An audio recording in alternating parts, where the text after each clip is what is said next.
Picture this. You watch the night unfold, mountain storm roaring harder than conditions on paper. You sit alone inside, convinced silence is the safest contract life ever offered. The storm ripped at roof beams. Pine timber groaned under pressure, like it had its own protest. Wind didn't ask permission before it arrived. It only arrived. A knock came. Fast, light, trembling. You first thought storm made the sound, but logic didn't support that assumption for long. Another knock landed, softer but urgent, like breath measured in seconds. You rose slowly, body stiff with winter marks. Your heart weighed more than the cold outside. You pulled the door open. Two figures stood under stormlight, coats thin. Hunger loud, snow melting on their hair.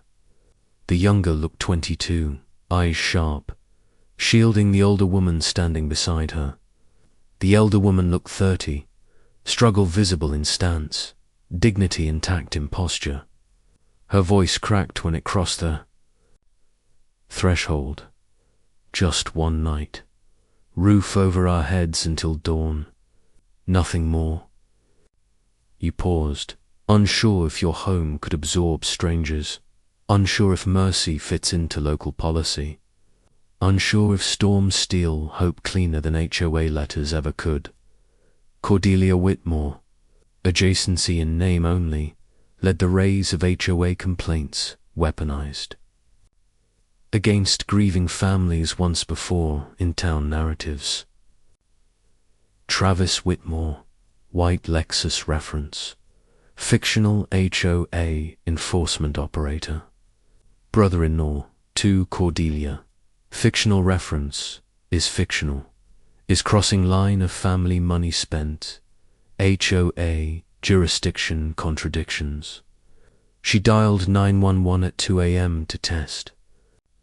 Rule enforcement. That call landed on documents ignoring contradiction timelines filed long before HOA existed. Her assumption relied on fear working faster than evidence. She lost that bet. Your cabin isn't HOA territory. County filings support your ownership. Legal surveys predate HOA timelines. Contradictions matter. Documentation wins. What would you do if someone tried claiming your family land? You. Ask the listeners. Tone stays intact. Cast stays intact. Wording stands rebuilt. He stepped back without speaking, and they entered. The cabin breathed with new weight, the fire catching the hollow silence like a matchdoe dry grass. They shed their cloaks, and steam rose from their shoulders. Deandra kept her eyes on him, sharp with mistrust, while the elder sank before flames, as though her bones remembered 1,000 miles of walking. He busied himself with water and bread, the simple rituals of hospitality, though his mind was restless. He had Nocius in company in many years. Nocius and one he loved had been pulled from his life, as though fate itself had laid claim to her. He never thought to see that fire again. The crackle of flames beckon, the room's only music. Each spoke an unspoken question. He watched him through lowered lashes. The younger Shans bore fresh scars, as if she had wrestled thorn and stone to bring. Hers Esther, this far. The Ellis' silence was Shivia, but her presence filled Thekabin in ways words could not. When she finally looked up when the firelight painted her face in gold and shadow, Thebrith left his chest like a bird startled from its roost. It was her. Years had passed since he last saw Thosses, deep as river pools carrying borth calm of dusk and the burn of embers. Once they had dreamed beneath the star-saph a life together, whispering promise too fragile for the world they lived in. The duty had stolen her, then given to Anatha man, a leader of her people, a bond forged not in love, but in necessity. He had let her go because heckled not fight an entire tribe, because love is not always enough against the machinery of survival. And now here she was, bent by storms, hardened by years, yet unmistakably the same. He did not speak her name. The years between Thom made it both sacred and dangerous. His throat tightened. His chest ocked with mirrors he had buried beneath snow and stone. She did not rush to fill Thessalon's either, only met his gaze with faintest quiver of recognition. Her lips curved, not quite into a smile, but into something that trembled between apology and relief. The younger woman yawned and curled into a corner, leaving him alone in the fragile stillness. The storm outside howled like all the broken things of the world, but in the cabin there was only the soft hum of two lives colliding again after being torn apart. He wanted to ask why she had come, what roots had led her to his door, but Thuit of years pressed too heavy on his stang. He could only offer one thing. "You're safe here," he whispered, his voice rasping from disuse. Her eyes glistened, catching the firelight like dew on dark grass. She did not answer. The silence between them spoke more than words could bear. The night stretched long, filled with the restless shifting of memory and possibility. He did not sleep, only watched her as the fire ebbed to embers, her profile etched in flickering light. She was older now, a Swayze, but the thread that once bound them had not frayed. It had only been hidden, waiting for this hour to be seen again. When dawn bled into the sky, palient, unsteady, he rose to fetch wood. At the door, he paused, for something compelled him to look back. She was awake, her gaze fixed on him and in hers. He saw not the grief of what had been lost, but the faint spark of what could yet be. The log slipped from his arms, falling with a hollow thud that startled the younger awake. He did not move, could not, for in that fragile morning light, he knew the storm that had brought them together had not been born of weather alone. It was fate, returning to finish what it had once a cry left undone. The dawn lay pale upon the ridges, the kind light that made Thorold appear unfinished, as though God himself had paused in the painting of it. The cabin seemed smaller in morning quit, its shadows softened, its silence deeper.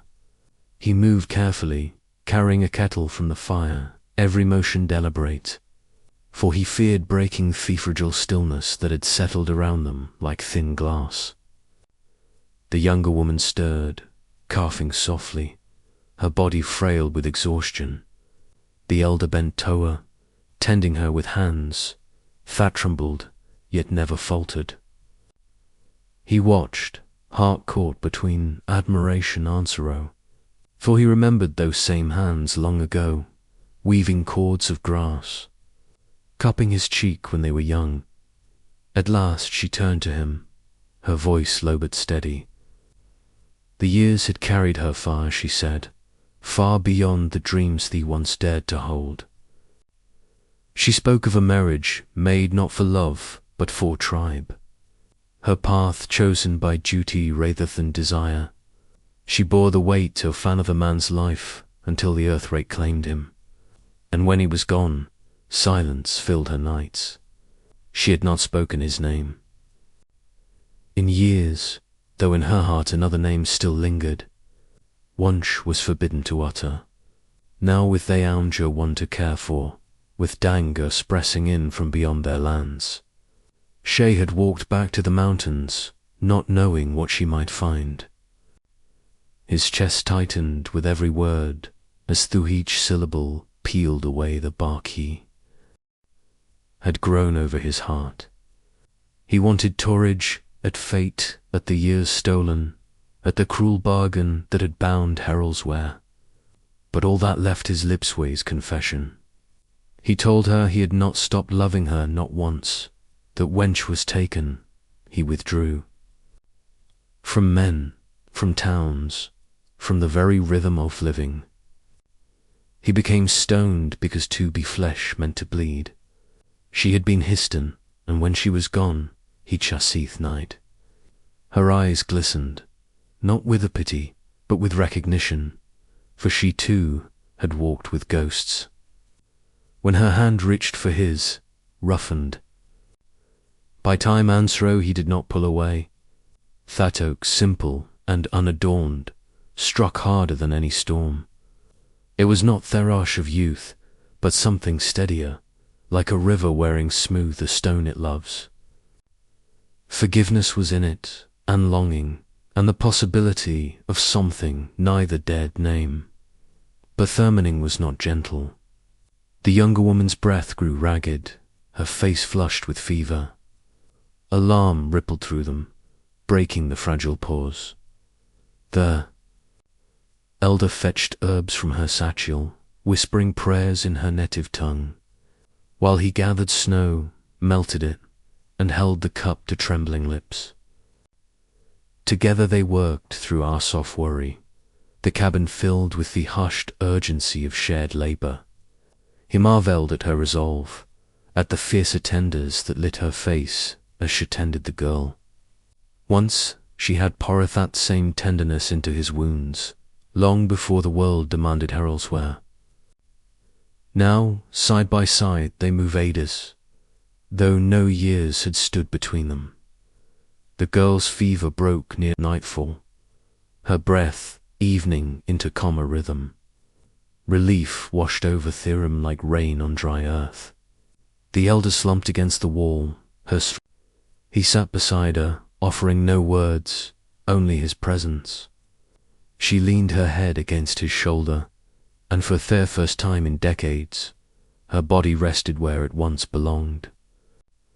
The fire crackled low, its glow soft upon their faces. He did not dare move, for to disturb this fragile peace seemed unholy.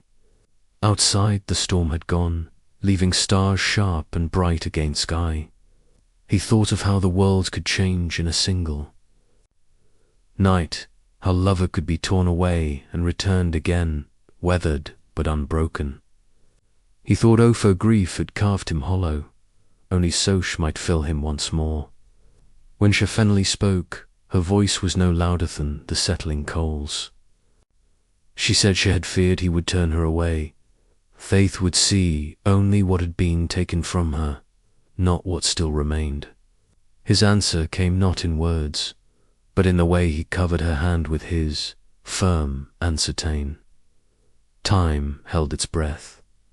The years between them dissolved.